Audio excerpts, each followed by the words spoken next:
तो दोस्तों समय के साथ साथ राइटर्स, क्रिएटर्स और ना जाने क्या क्या बदलते रहते हैं, जिनके कारण कॉमिक बुक्स में एक ही कैरेक्टर्स के हजारों ओरिजिन्स और ऑल्टरनेटिव वर्जन एग्जिस्ट करते हैं। अब भाई समझो, जैसे वक्त बदल रहा है, जज्बात बदल रहे हैं, जिंदगी बदल रही है, कैरेक्टर्स भी तो बदलेंगे ना। एक ही कैरेक्टर को लेके थोड़ी ना जिंदगी भर पहाड़ तोड़ते रहेंगे। कुछ कैरेक्टर्स अच्छी खासी कमाई कर लेते हैं तो उन्हें प्राइम यूनिवर्स में पटक दिया जाता है, वरना उन्हें रिबूट पे रिबूट मारा जाता है, और कोई काम थोड़ी है। तो आज की वीडियो में हम बात करेंगे टोनी स्टार्क एके आयरन मैन के कुछ ऑल्टरनेटिव वर्जन्स के बारे में जो आपको चौंका के रख देंगे। लेकिन सबसे पहले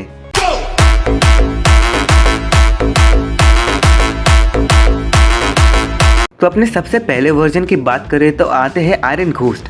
अब नाम से समझ में आ गया होगा कि ये आयरन मैन और घोस्ट राइडर का कंबाइंड वर्जन है। ये कैरेक्टर बिलोंग करता है अर्थ 295 से, जिसकी पहली अपीयरेंस हमें दिखी थी अनकैनी एक्स-फोर्स इशू 12 में। अब प्रोनाउंसिएशन थोड़ा समझ लेना, इससे बेहतर नहीं कर सकता था।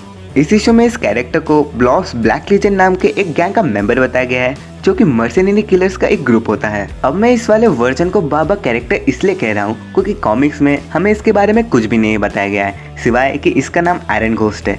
लेकिन इसका असली नाम अभी भी कॉमिक्स से रिवील नहीं किया गया है। इतना कूल कॉन्सेप्ट होने के बाद भी इस कैरेक्टर की अपीयरेंस बिल्कुल नाक के बराबर दिखी है और ये कॉमिक्स में कहीं दब के रह गया है।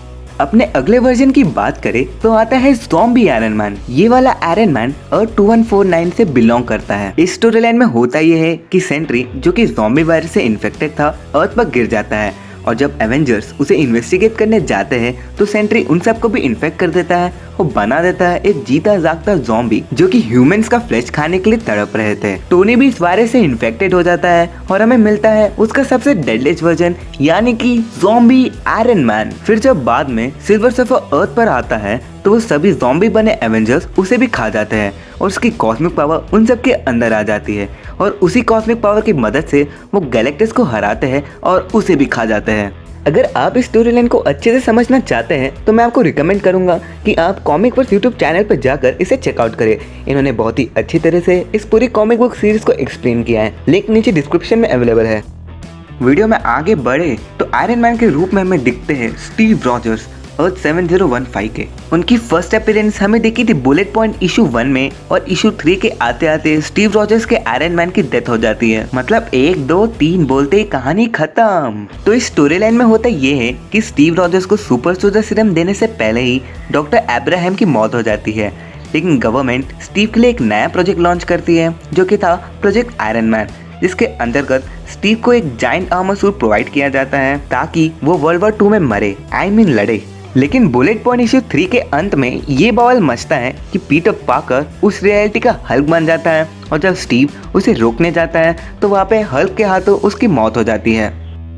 तो अपने अगले वर्जन की बात करें तो आते हैं आयरन लैंटर्न, जो कि अमालगम यूनिवर्स का पार्ट है। तो जैसे यूट्यूब पर क्रिएटर्स कोलैबोरेटेड वीडियोस बनाते हैं, ठीक वैसे ही मार्वल और डीसी कॉमिक्स के कोलैबोरेशन से हमें मिलता है अमालगम कॉमिक बुक सीरीज, जिसमें हमें मार्वल और डीसी कैरेक्टर्स के कंबाइंड वर्जन देखने को मिलते हैं, और ग्रीन लैंटर्न और आयरन मैन के कमाल के कॉम्बिनेशन से हमें मिलता है आयरन लैंटर्न। आगे बात करें तो आती है आयरन वुमन अर्थ 3490 से। इस कैरेक्टर का असली नाम नताशा स्टार्क होता है, और इसकी पूरी स्टोरी लाइन डिट्टो ओरिजिनल वाले टोनी स्टार्क यानी कि आयरन मैन से मेल खाती है। बस फर्क ये है कि मेल नहीं फीमेल है, और इनका नाम नताशा स्टार्क है, जिन्होंने आयरन वुमन का टाइटल उठा रखा है। और टोनी स्टार्क की ये वाली वर्जन स्टीव रॉजर्स यानी कि कैप्टन अमेरिका के प्यार में पागल है, और इस वजह से इस रियलिटी में सिविल वॉर के इवेंट होते ही नहीं हैं।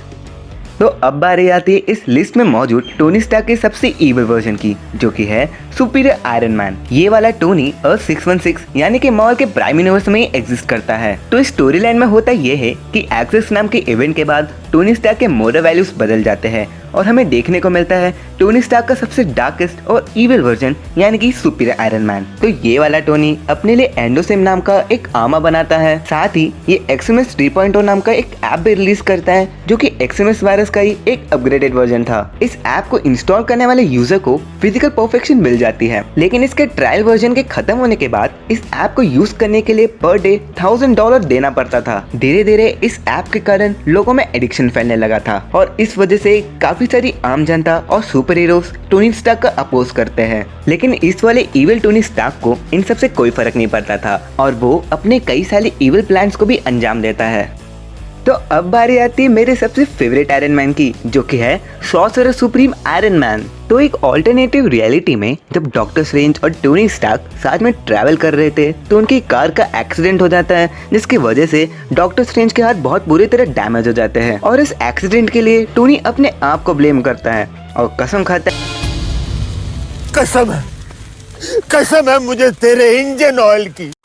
और कसम खाता है कि वो कुछ भी करके डॉक्टर स्ट्रेंज के हाथों को ठीक करेगा। अब इलाज खोजते खोजते वो पहुंच जाता है तिब्बत, जहां पर उसकी मुलाकात होती है एंशिएंट वन से, जिसके बाद टोनी बन जाता है इस दुनिया का सॉर्सरर सुप्रीम। और अपने पावर्स को और भी ज्यादा एनहांस करने के लिए वो एक सूट बनाता है जिसमें आर्क रिएक्टर की बजाय आई ऑफ अगामोटो लगी होती है। अब कॉमिक बुक्स में इन सब के अलावा और भी कई सारे ऑल्टरनेटिव वर्जन एग्जिस्ट करते हैं, जिसे cancerous iron man, infamous iron man, iron mouse और भी कई सारे, लेकिन उन सब के बारे में हम किसी और वीडियो में बात करेंगे। तो अब आप मुझे बताइए कि इन सभी में से आपका फेवरेट आयरन मैन कौन सा है, और अगर आपके पास भी इन सब से रिलेटेड कुछ अच्छे और एंटरटेनिंग पॉइंट्स है तो उनके बारे में मुझे कमेंट्स में जरूर बताएं। और अगर वीडियो में कुछ भी नया सीखने को मिला हो तो वीडियो को लाइक करो, चैनल पे पहली बार आए हो तो उसे सब्सक्राइब करो, और अगर ज्यादा ही ज्ञान प्राप्त कर लिया हो तो अपने दोस्तों के साथ शेयर कर देना। मेरे इंस्टाग्राम के हैंडल्स आपको नीचे डिस्क्रिप्शन में मिल जाएंगी। तो मैं मिलूंगा आपको किसी और वीडियो में, तब तक के लिए जय हिंद, जय भारत, वंदे मातरम। ए भाई ये तो बता कि टोनी स्टार्क डॉक्टर स्ट्रेंज के हाथ को ठीक कर पाया कि नहीं? अरे सॉरी यार, ये बताना तो रह ही गया था। तो जैसे हमारे मेन यूनिवर्स में डॉक्टर स्ट्रेंज को पावर्स मिलने के बाद भी वो अपने हाथों को ठीक नहीं कर पाता है, ठीक वैसे ही उस ऑल्टरनेटिव रियलिटी में भी टोनी स्टार्क के सॉर्सरर सुप्रीम बनने के बाद भी टोनी स्टार्क डॉक्टर स्ट्रेंज के हाथों को ठीक नहीं कर पाया।